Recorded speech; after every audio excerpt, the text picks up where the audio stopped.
দর্শক বন্ধু, আজকের আপনাদের ভিডিওটি দেখাবো ভারতের প্রথম বেসরকারিকরণ রেলওয়ে প্ল্যাটফর্মটি কোথায় অবস্থিত এবং কিভাবে গড়ে তোলা হয়েছে সেই সম্পর্কে প্রতিবেদনটি আজকের এখন দেখাবো।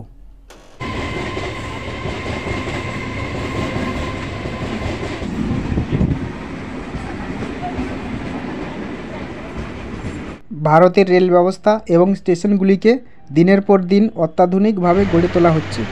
বিমানবন্দরের মতো রেলওয়ে স্টেশনকে সাজিয়ে তোলা হচ্ছে। রেল পরিষেবা বেসরকারিকরণের গন্ধ পাওয়া যাচ্ছে।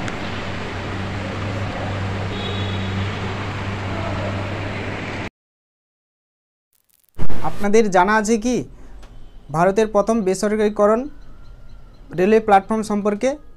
তাহলে জেনে নেওয়া যাক। মধ্যপ্রদেশ রাজ্যের ভোপাল শহরে হাবিবগঞ্জ রেলওয়ে স্টেশনটি ভারতের প্রথম বেসরকারিকরণ রেলওয়ে স্টেশন। পরে এই স্টেশনটির নামকরণ করা হয়েছে রানী কমলাবতী রেলওয়ে স্টেশন। 2021 সালে এই নাম পরিবর্তন করা হয়। রানী কমলাবতী স্টেশনটি 15 নভেম্বর 2021 আদিবাসী দিবসে প্রধানমন্ত্রী মোদীজি উদ্বোধন করেছেন। এই বিশ্বমানের রেলওয়ে স্টেশনটি মধ্যপ্রদেশ রাজ্যের ভোপাল শহরের কেন্দ্রস্থলে অবস্থিত, পশ্চিম মধ্য রেলওয়ের অধীনে। আধুনিক সুযোগ সুবিধা পরিষেবাগুলির দ্বারা স্টেশনটিকে গড়ে তোলা হয়েছে। অত্যাধুনিক রেলওয়ে স্টেশনটি পিপিপি মডেলে তৈরি।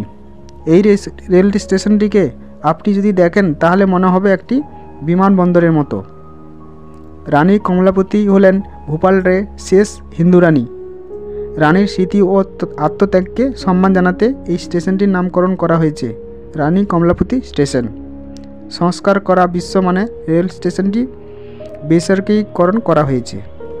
স্টেশনের সৌন্দর্যায়ন বৃদ্ধি করা হয়েছে তেমনি যাত্রী স্বাচ্ছন্দ্যের কথা গুরুত্ব দেওয়া হয়েছে।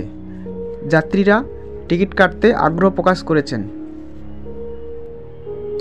রানী কমলাবতীর ইতিহাস সম্পর্কে কিছু তথ্য জেনে নেওয়া যাক।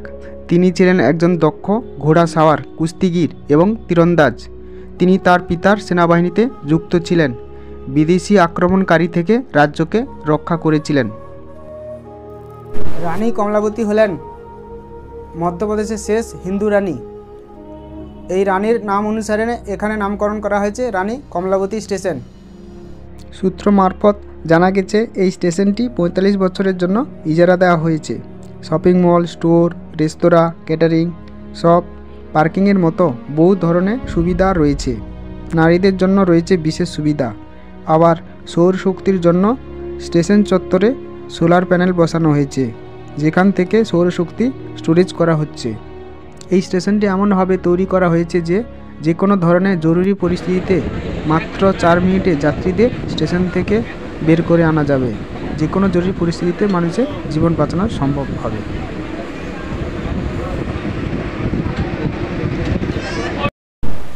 দর্শক বন্ধু, আজকের ভিডিওটি এখানেই শেষ করছি। আরও নতুন নতুন ইনফরমেটিভ ভিডিও পেতে গেলে আমার ভিডিওটিকে লাইক করুন এবং চ্যানেলটিকে অবশ্যই সাবস্ক্রাইব করুন।